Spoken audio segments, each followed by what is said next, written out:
আসসালামু আলাইকুম বন্ধুরা, কেমন আছেন সবাই?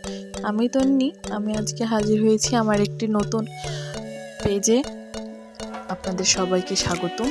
চলুন আমি আজকে আমার এই প্রথম ভিডিওটি শুরু করি।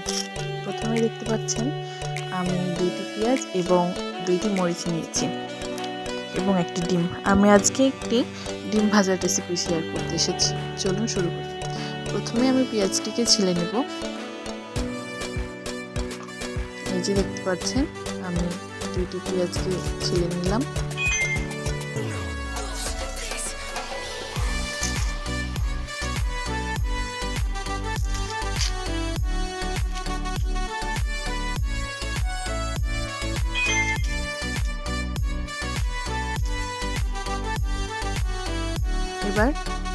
এবার আমি মরিচ 2টিকে ধুয়ে নেব। এখন পেঁয়াজ এবং মরিচ 2টিকে একসাথে ধুয়ে নিলাম।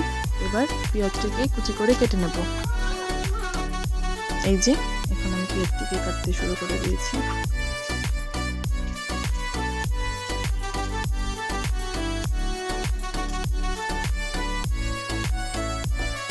ভুল ত্রুটি সবাই মাফ করবেন, যেহেতু এটা আমার প্রথম ভিডিও, একটু নার্ভাস লাগছে, এক্সপিরিয়েন্স নাই। দেখা যাক কতটুকু কি পারি। সবাই আমাকে সাপোর্ট করবেন এবং আমার পাশে থাকবেন। ধন্যবাদ। এই যে পেঁয়াজটিকে আমি কেটে নিয়েছি চিকন করে।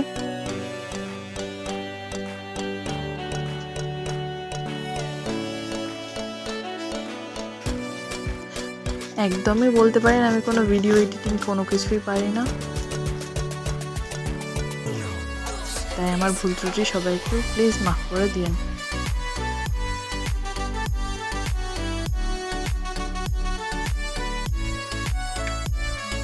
আমার একটি পেঁয়াজ কাটা হয়ে গেছে। এবার এই যে আরেকটি নিলাম। এখন এটিকেও কাটবো সেম ভাবে। এই যে আমার 2টি পেঁয়াজ কাটা হয়ে গেছে। এখন আমি মরিচগুলোকে মিহি করে নেব।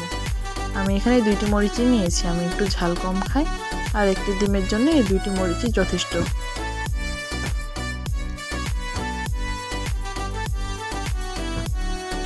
কি ভিডিও মেক করবো এটা ভাবাতে প্রথমে আমার মাথায় আসলো যেটা আমি পারি। আমি যে মোটামুটি সব রকমই রান্না পারি, তবে এই ডিম ভাজিটা আমি একটু ভালোই পারি, এই জন্য আমি এটাই বানাতে আসলাম। এই যে আমার 2টা মরিচ কাটা হয়ে গেছে। এখন আমি মশলা দিয়ে দেব এটার মধ্যে। এই যে আমার পেঁয়াজ কাটা হয়ে গেছে। এখন আমি এর মধ্যে 1 চিমটি লবণ, পরিমাণ মতো লবণ দিলাম এবং হলুদ দিলাম। এখন এই লবণ, হলুদ দেওয়া এবং পেঁয়াজটিকে আমি একটু ডলে নেব হাতের সাহায্যে, যাতে পেঁয়াজটা নরম হয়। এই যে দেখতে পাচ্ছেন আমি এখন ডলে নিচ্ছি। এই যে আমার পেঁয়াজটা মাখানো শেষ। এখন এর মধ্যে আমি ডিমটিকে ফাটিয়ে দেব।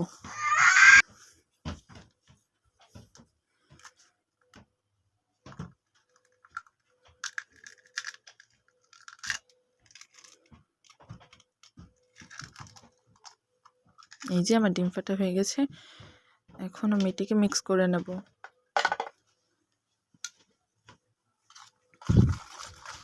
মিক্স ভালো মতো পেঁয়াজ মরিচের ব্যাটারের সাথে আমি ডিমটিকে এখন মিক্স করে নিচ্ছি।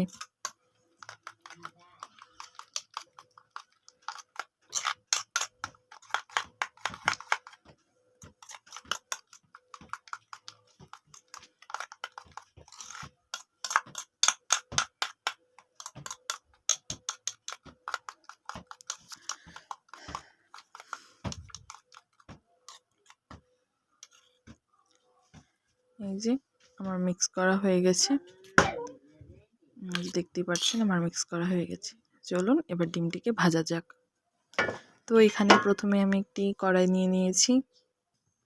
কড়াইয়ের মধ্যে তেল দিলাম পরিমাণ মতো। এবার তেলটিকে আমি একটু ছড়িয়ে নিচ্ছি।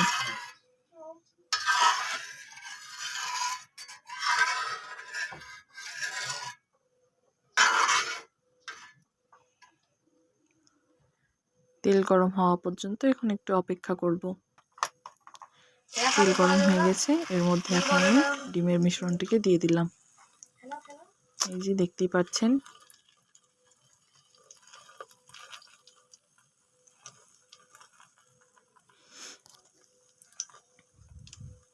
যে আমি এখন ডিমটিকে দিয়ে দিলাম। এখন এটি আস্তে আস্তে রান্না হচ্ছে। হয়ে গেছে এই পিঠ, এই জন্য এখন উল্টে দিলাম। উল্টানোর সময় এত ভয় ছিল, দেখা যাক। এই যে আমার ডিম ভাজি প্রায় কমপ্লিট হয়ে গেছে। এই যে ঠিক আছে বন্ধুরা, আমার ডিম ভাজি কমপ্লিট হয়ে গেছে। ভিডিওটি শেষ পর্যন্ত দেখার জন্য